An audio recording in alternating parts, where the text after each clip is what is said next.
Good morning and welcome to another edition of Mark's Inspiration. Glad you could join me here today. As always, I'm laughing because I had a hater make a comment on a video I did, or I think it was a live show that I did with Jonathan on Modern Life Dating. He was hating on my room and my advice and the trials I had been through in my life. But when you got the haters after you, you know you're going in the right direction, because when you're moving up, people are always going to try to pull you down. Some people, you want to stay away from people like that. But that's not what I come here to talk about today. But before I begin, hit that like button now, subscribe, and hit the notification bell. We have a video coming out every day. Let me see. Let's get this a little bit closer. I think I'm too far away from the camera sometimes. Okay. I was going to talk about persistence, and I suppose this topic I'm talking about today ties in with persistence, but I had a client, or a person I helped. He wasn't really a client. I help a lot of people for free. Whenever I help someone, it comes back to me. Whether they pay me or not, it still comes back to me. Whenever you teach something, it reinforces what you already know within yourself and makes it stronger within you. That's another way to gain strength of the knowledge that you have, or to increase the strength of the knowledge and wisdom you have, is by sharing it with other people. We are not, man is not an island. You need to be connected with other people by helping other people and by getting help from other people. It's like the glass. If the water sits in the glass too long, it gets stagnant. So you have to have fresh water going in, and then water goes out. So you have knowledge coming into you and knowledge going out of you. You have to keep the flow. Life is fluid. You have to keep things flowing. Okay, but what I'm going to talk about today is adversity. Because as I said, I had a gentleman that I helped. He told me that he had implemented some of the suggestions that I gave him. So it always makes me feel good to see someone utilize the advice that I give them, because many people complain about their life and they do nothing. They just want to complain. They don't want to take action. Remember, whatever you complain about will remain in your life unless you take action. The complaint is a signal to you that you need to change something. And it's also an indication that you do have the power to change that. If you didn't think there was an answer, you wouldn't complain about it. But many people never get past the complaining. I know that's hard to understand, but there's some truth in it. Just ponder on that for a while. Contemplate that point. Okay, but adversity is like, I compare it to going to the gym to lift weights. Now, adversity strengthens your inner man. It strengthens the character. It increases integrity, or it can make you worse. It's your choice. You always have a choice of which way you desire to go, okay? But without adversity, you cannot strengthen the inner man. Without adding weights or going to the gym, you add weights onto the bar, you cannot strengthen the outer man, the muscular man, the muscular system. You cannot get bigger. Your muscles will not grow. And without adversity with the inner man can't get stronger. He can't grow to fruition to get to where he wants to be, so you can have the success you desire to have without self-sabotaging it, without destroying it, where you can handle that. It takes a certain amount of character to be able to live in the success that you dream of today. We've all seen it. People rise to what seems to be stardom overnight, and then the next thing you hear, they're busted for drugs, or they're out with a bunch of, let me see, how would I say it now? Sex workers. I don't want to be politically incorrect. They get caught in a building with a bunch of sex workers and coke and drugs and whatever, and then they go into rehab. Okay, what has happened is they didn't have the character. The inner man was not strong enough to be able to handle the attention, the success, the fame, the money, whatever it happens to be. And that's very difficult. Many of you would like to have millions of dollars. You think that you would, and I'm sure that you would. I understand that. Always more money seems to be good, but what's enough, right? But the point of this is, you want more, but if a genie snapped to your life today and snap that money into your hands, what would you do with it? You say, well, I would invest it, I would put some away, I would do this and that. But you don't understand the power that comes along with having that money. Not that the money is power in itself, it's actually just paper, but it's an energy, it's a representation of energy. And if you got that money all at once a day without the character building that you needed to be able to handle that, you would self-destruct. Have you heard about the lottery winners? In a short time, maybe 2 or 3 years, most of them are financially worse off than they were before they won the millions of dollars. How can that be?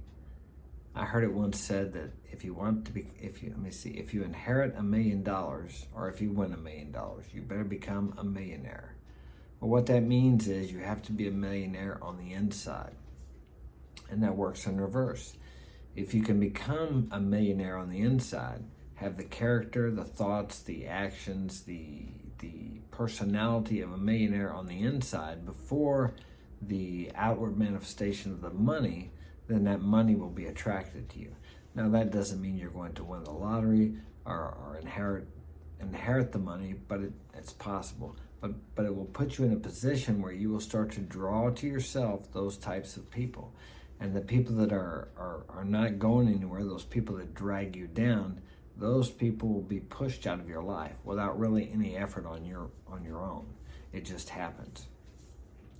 So, but this adversity is here to build the inner man, as I said.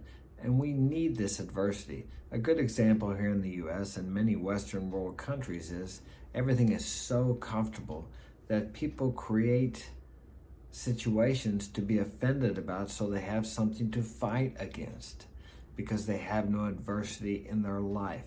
Everything is made so easy for them that they really don't have to do anything to survive.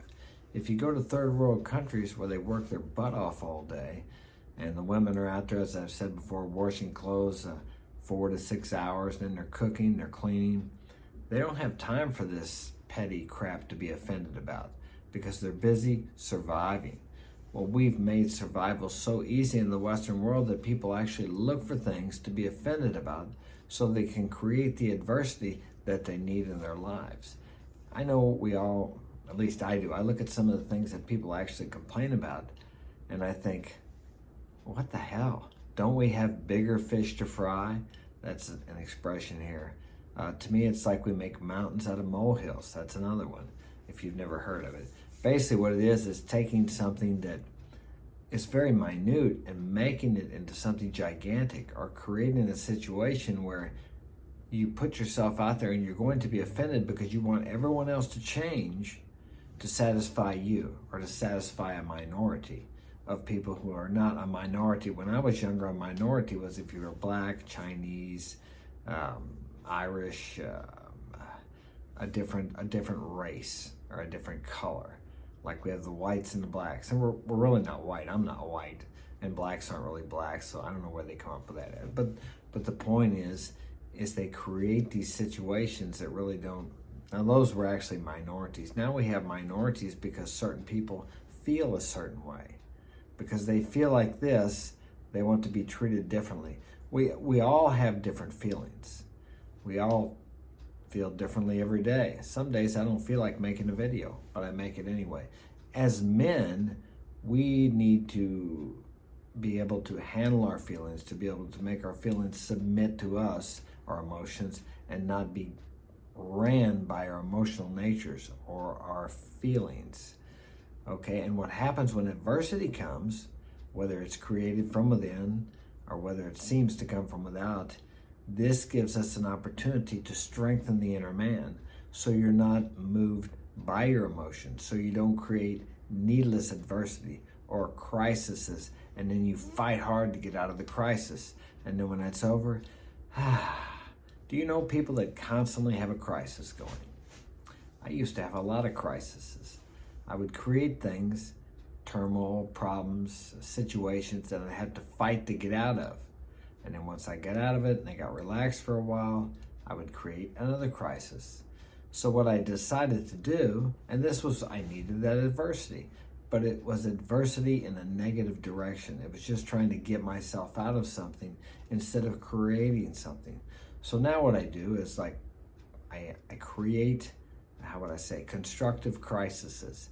So I stretch myself thin, I put myself out there, I may invest all my money, which I do, and then I get to where it's like, oh shoot, how am I gonna make it? Because maybe if work slows down a little bit, because that's a crisis that you have to work yourself to get out of, but it's a constructive crisis. You don't just have something you have to get out of and you have nothing when it's over. I've got the money invested, okay, and now I have to figure out a way to continue my lifestyle without being able to get that money. Of course, the money is invested in a way I can't get to it, but this is more of a constructive crisis where it propels me forward instead of just helping me get out of a jam, and when I'm out of that jam, I have nothing to show for it except feeling relieved because I got myself out of another crisis situation I put myself into.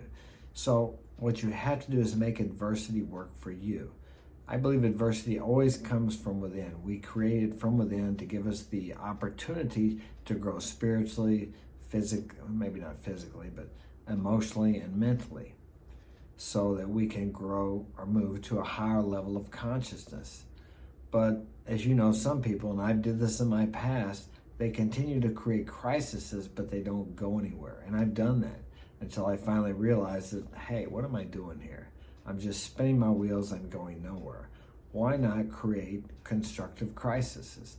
And then that gives me the adversity that I need to build the inner man, because that's what it's for. So think about that. Have you been in a lot of crises? Okay, why don't you take that energy that you use to get yourself out of those jams you created and focus it on something that you really desire? We all have desires. Whatever that desire is within you, start moving towards that. Take a chance, take a risk in the direction of that desire. And it may cause you some pain. It may piss some people off in your life. They may tell you you can't do it. That may create a crisis or some adversity by you moving towards your goals. But this is a constructive adversity, and an adversity that will help you move, will help you grow, help you become what you came here to become. Something to think about. That's all I have time for today. Thanks for joining me. I hate to cut it off like that. I could talk about persistence too. Remember, you must persist in adversity. That's all I'll say about that. Like and subscribe. I think I told you that already. If you'd like to get my help personally, I'll try that again. marksinspiration.com is my website. I have lowered my prices on there because it's a little slow this time of year. So you might want to jump on that, take advantage of that. Let me see, my email is marksinspirationalguidance@gmail.com. And I'm going to go check out that Inner Game Healing, Modern Life Dating. He'll be doing, I think the registration is, I think it ends on March 4th. You want to sign up now or get in the queue so you can be a part of that. That'll be really good, I know. So check that out. I'll put the link in my description. All right, that's it. Got to go. Thanks for joining me. I'll see you tomorrow.